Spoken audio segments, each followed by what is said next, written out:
Bonjour et bienvenue dans cette vidéo mensuelle. Comme tous les mois, Geert Van Erck nous donne sa vision des marchés ainsi qu'un update des portefeuilles Key Private. Geert, sur le plan économique, il semble que l'on puisse ranger temporairement l'idée d'une croissance au placard. Est-ce que tu penses qu'une période de récession soit à craindre?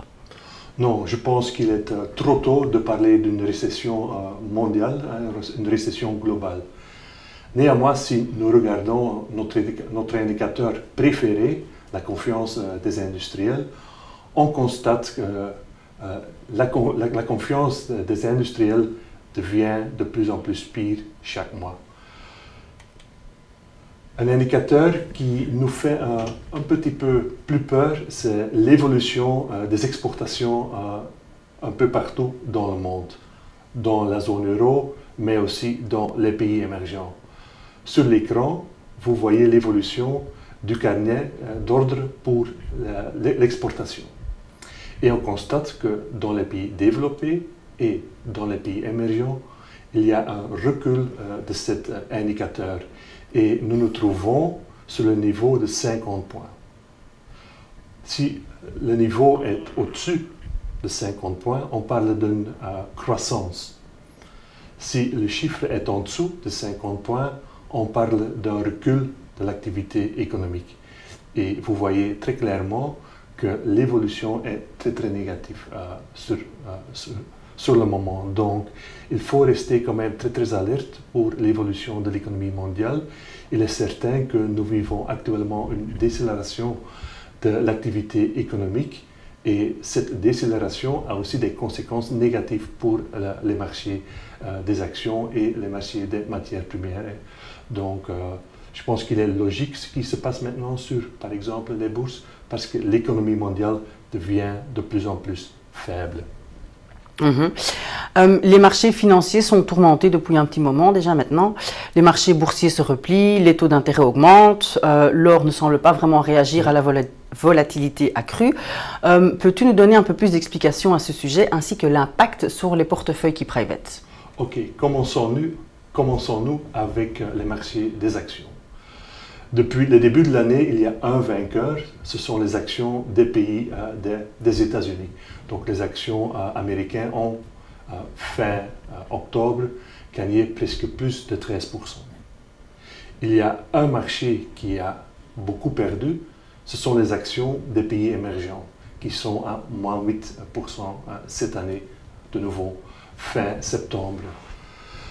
L'effet sur nos portefeuilles, bon, nous étions pour 25% de nos actifs dans le tracker sur le S&P 500, donc les actions américaines. Donc, on profite de la montée des actions américaines, mais l'exposition aux, par exemple, les actions européennes a un effet négatif sur nos portefeuilles. Même chose pour les obligations. Il y a deux types d'obligations qui ont nettement perdu pendant les 9 premiers mois de 2018, ce sont les obligations des pays émergents, mais aussi les obligations d'État de la zone euro, qui sont à moins 5 sur l'année.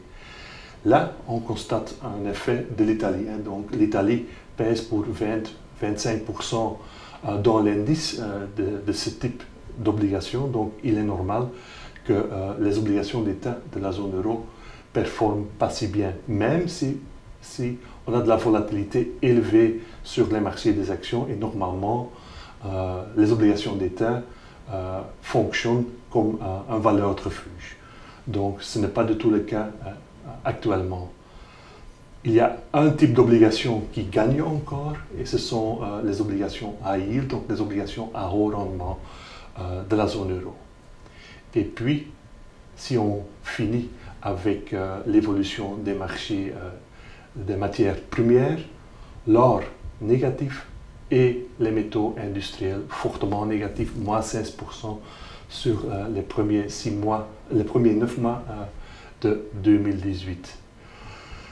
Bon, l'effet pour nos portefeuilles, c'est dans les vidéos, on a toujours dit que le comité d'investissement ne veut pas être investi dans des classes actives qui ont une croissance négative, qui ont une tendance négative.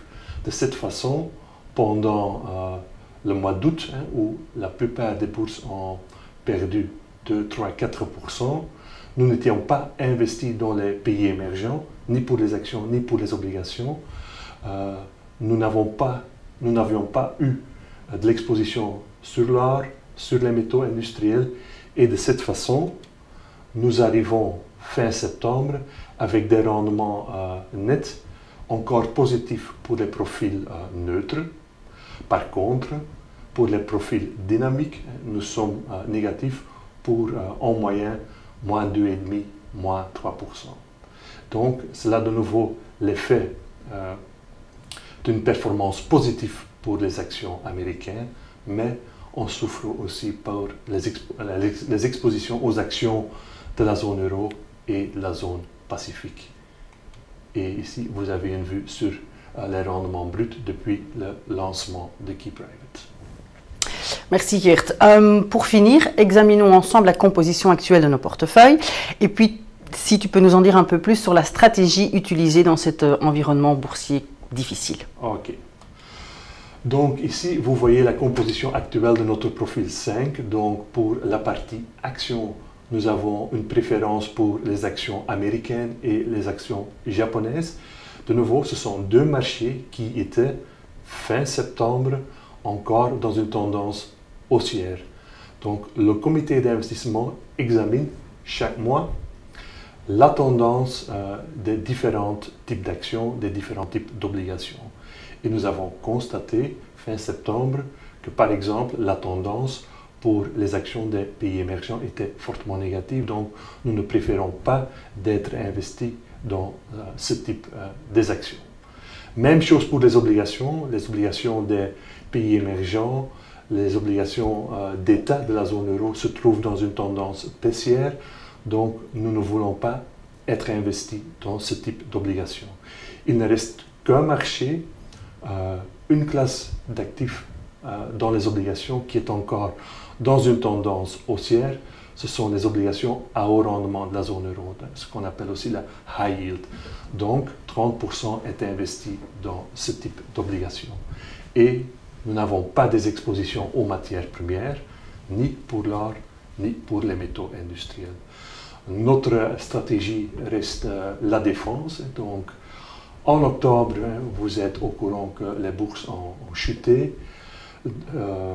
Donc, je pense que dans le climat actuel, le comité d'investissement a une préférence de nouveau augmenter le niveau de liquidité dans nos portefeuilles d'ici fin octobre.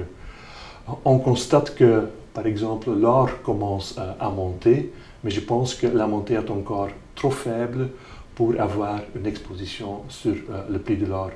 Nous voulons plus de signaux que la tendance reste fermement orientée à la hausse. Donc, pour récapituler, nous restons défensifs pour nos portefeuilles et nous avons une préférence pour augmenter le niveau de liquidité dans nos portefeuilles. Donc, on se verra dans un mois pour vous donner une mise à jour de nos portefeuilles. Merci beaucoup Geert. Rendez-vous le mois prochain.